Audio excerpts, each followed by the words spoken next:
All right, today we are diving into a really core concept in India's new criminal justice laws. We're talking about the difference between cognizable and non-cognizable offenses. Now, that might sound a little technical, but trust me, this is a huge deal. It basically defines the limits of police power, and we're going to make it crystal clear. So, let's start with a situation you've probably wondered about. You see a crime happen. Sometimes the police show up and boom, they make an arrest right there on the spot. But other times they seem to have their hands tied. They need a warrant. They have to go to a judge. What's the deal with that? Well, the answer is buried deep inside the criminal code. You can think of it like this. India's new criminal code, the Bharatiya Nagarik Suraksha Sanhita, or BNSS for short, it creates two completely different paths for justice. It's like a fork in the road right at the very start of any police investigation. The path they take depends entirely on the type of crime. So let's head down that first path. We can call this the green light path. This is for crimes that the law calls cognizant offenses. And just like a green light, it means that police have the authority to act immediately. And here is the official legal definition right from the BNSS. A cognizable offense is one where a police officer can arrest without a warrant. That is the absolute key phrase here. It means no waiting around, no needing a judge's permission first. The police can just act. Now, these kinds of offenses are considered really serious, major threats, and because of that, the police are given some pretty significant power. Section 35 lets them arrest without a warrant. Section 175 lets them start investigating all on their own, and crucially, Section 173 says they must register a First Information Report, or an FIR, which is the document that officially kicks off the whole legal process. And when you see the examples, it makes total sense why that immediate power is so important. We're talking about the most serious crimes imaginable: murder, rape, kidnapping, terrorism. In situations like these, any delay could be catastrophic, so the law gives the police that green light to act fast. Okay, so what about that other path? If cognizable offenses are a green light, then non-cognizable offenses are a definite red light. This is where the police have to stop, full stop, and get permission from a judge before they can proceed. And the definition really couldn't be clearer. It's the polar opposite of the first one.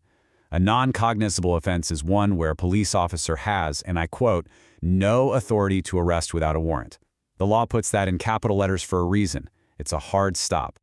Generally, these are less severe crimes. Sometimes they're even seen as private disputes between people. So the legal hurdles for police are much, much higher. They absolutely cannot arrest without a warrant. And get this, Section 178 says they can't even start investigating without a direct order from a magistrate. So instead of an FIR, all they can do is file something called a non-cognizable report, or an NCR, and basically tell the person who complained to take it to court themselves. The examples here really highlight the difference, right? We're talking about things like defamation, a minor public nuisance, simple assault, or cheating. Now, these are still illegal, for sure, but the law's perspective is that they don't justify immediate state intervention without a judge taking a look first. All right, so we've walked down both paths. Now, let's do the most important thing. Put them side by side for a direct comparison. This is really where it all clicks into place. So you might be wondering, how does the law decide which bucket a crime falls into? Well, while there are specific lists in the code, the biggest factor, the general rule of thumb, is the potential punishment. And the magic number is often 3 years in prison. If a crime is punishable by 3 years or more, it's almost certainly going to be cognizable. If it's less than that, it's probably non-cognizable. This table really just lays it all out perfectly. On one side, you have cognizable offenses. They're serious, they allow for immediate arrest and immediate investigation, all kicked off with an FIR. On the other side, non-cognizable offenses, they're minor, they require a warrant for arrest, a court order for investigation, and they start with just an NCR. And that dividing line is usually that 3-year punishment mark. It's a system designed to scale police power based on how serious the crime is. And here's what that looks like in practice. For a cognizable crime, the path is direct. A complaint is made, an FIR is filed, and the police get to work. But for a non-cognizable crime, there's a mandatory detour. The path goes from complaint to an NCR, and then it stops at the courthouse, waiting for a judge to decide if the police should even get involved. But, real life is messy. What happens when a single incident involves both types of crime? For example, let's say someone creates a public nuisance, which is non-cognizable, but in the process they also steal something which is very much cognizable. Which set of rules do the police have to follow then?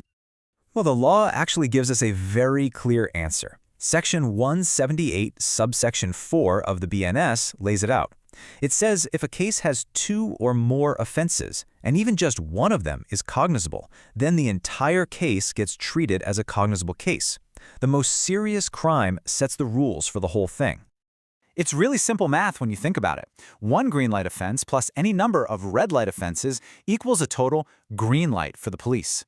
This is super important because it lets them investigate everything that happened during that incident, even the less serious parts, without needing to go get a warrant or a court order. So let's wrap this all up and bring it home. Why does this distinction, this whole cognizable versus non-cognizable thing, actually matter to you, to every citizen? Well, it all boils down to a fundamental balance between state power and individual rights. And that balance is absolutely key. The rules for cognizable offenses give the police the power they need to act quickly and decisively against major threats to public safety. But, on the flip side, the non-cognizable framework acts as a shield. It protects citizens from potential overreach in minor disputes, making sure a judge is always in the loop before someone's liberty is put on the line. And that really brings us to the final big question.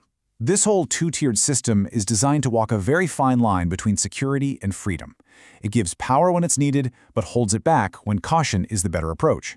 But the question we all have to ask ourselves is this: does it actually strike the right balance?